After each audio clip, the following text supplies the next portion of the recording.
Uji kita ni tadi anak lah dididik benar, di sekolah ke, dididik ke, tahan makan diampet, berbakian diampet, nak nyenangkan anak ni tadi. Lah besar, nah kau tak sama balasannya. Ada dididik anak mak biasa dalam nak kita orang tak mampu. Jadilah kau sekolah batas kelas 6 ni, macolah baca, bikin baca, jadilah wang ibu bela jualan, yo sudah bu, kalau ibu macam itu, yolah benar-benar no, jadi bos besar. Sekolah kelas 6 tadi, jadi bos besar. Yang kuliah segala S di Mek. Terakhir susah senang S-nya, SS susah senang, tak jadi apa-apa. Oi, kalau ngomong ini bu, pojok langit segala rumus apa, janganlah macam itu. Ada ibu-ibu ni anaknya yang berjong, biarpun umaknya sakit terkapal bersih ada. Ada biarpun umaknya sehat tapi tak diurusi ada. Maka kadang-kadang ibu tengok keadaan manusia ni, berfikir panjang. Ya Allah ya Tuhanku, aku ni terkena yang manalah. Ada orang tua sampai tua ibu nah, hidupnya sebatang kara. Bini ada, bini berlari. Anak ada, anak tak ngurus nah, ngolor-ngolor sewet.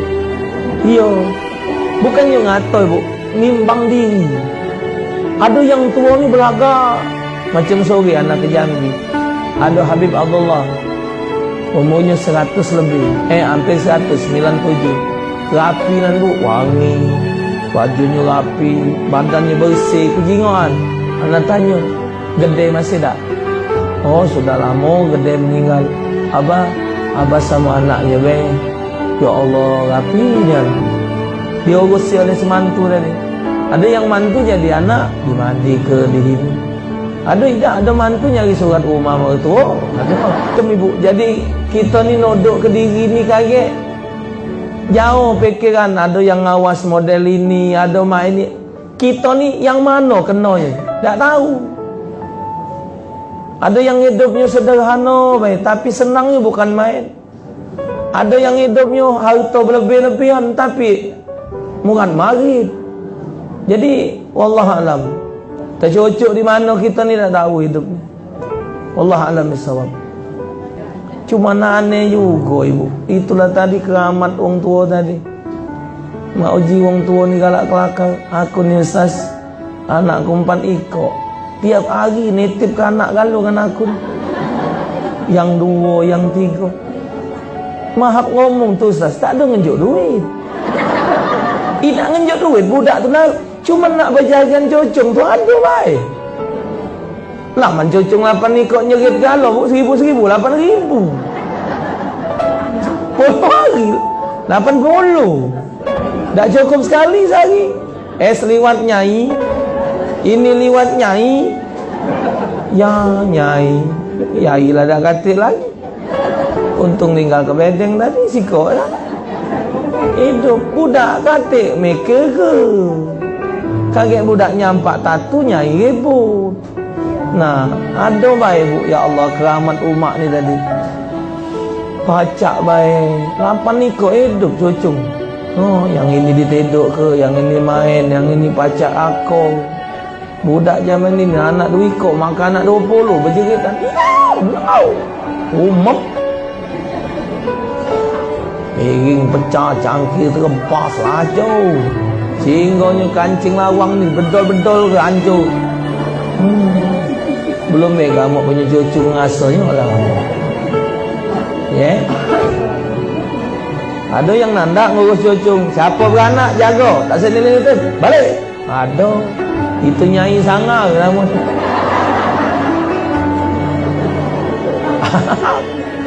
Puji nyai nak ngurus kamu, yai kamu lagi renyeng tu. Ngurusin kamu pula. Sepakat semua ahli sunnah wal jamaah, tidak ada khilaf di antara mereka tentang wajibnya bakti dengan orang tua, walaupun orang tuanya itu dasarnya tidak berbuat baik dengan si anak.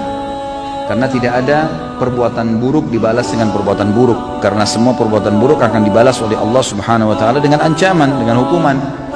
Seseorang datang kepada Hasan Basri rahimahullah lalu berkata, "Saya memiliki seorang ayah. Ayah saya sudah sangat tua, terbaring di ranjang, stroke, satu badan semua nggak bisa bergerak. Sampai akhirnya, buang air besar, buang air kecil di atas ranjangnya. Dan saya menampung dengan kedua telapak tangan saya kencingnya, buang air besarnya. Kemudian saya mencuci tangan saya tanpa merasa jijik sedikit pun. Saya sudah melakukan itu selama 10 tahun. Pertanyaannya, apakah saya sudah membalas jasa ayah saya?" Maka jawaban Hasan rahimahullah, belum sama sekali. Sama sekali belum. Lalu kata orang itu, "Saya bersihkan kotoran ayah saya, tidak merasa jijik setiap hari selama 10 tahun. Lalu Anda bilang saya belum membalas kebaikan ayah saya?"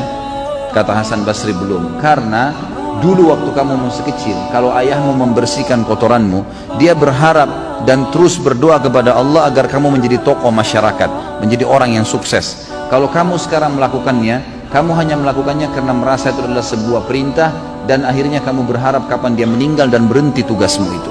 Berbeda niat antara orang tua dengan anak.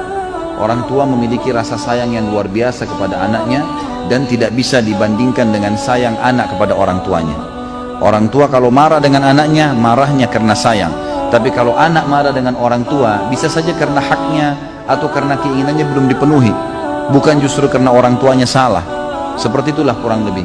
Dan berapa banyak kasus-kasus orang yang menjadikan orang tuanya sebagai pintu surga. Ingat teman-teman sekalian, seorang ulama salaf pernah berkata waktu ayahnya meninggal, ibunya meninggal dunia, maka dia menangis. Seorang alim ulama lalu ditanya, "Kenapa Anda menangis? Bukankah orang itu tidak boleh nangis terisak-isak seperti ini pada saat ada orang yang meninggal?" Dia bilang, "Saya bukan menangis karena orang tua saya ini, ya, karena diahnya secara pribadi, bukan karena diahnya. Karena selama dia hidup saya berbakti, alhamdulillah. Tapi saya menangis karena dengan matinya ibu saya berarti setengah pintu surga sudah tertutup buat saya. Tinggal ayah saya satu ini, dan ini saya harus jaga, dan ini setengah pintunya. Dan betapa ruginya orang yang sudah meninggal kedua orang tuanya sementara mereka tidak berbakti padanya."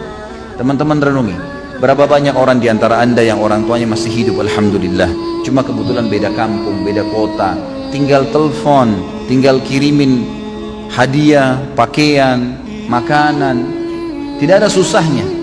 Tapi subhanallah kita tidak lakukan. Kita lakukan kepada teman-teman kita, malah kita lakukan kepada orang-orang yang kita senangi, yang mungkin tetangga, mungkin sahabat dekat, mungkin orang-orang ini hanya sekedar memberikan peluang-peluang kecil dari urusan dunia, dan kita lupakan kepada orang tua kita.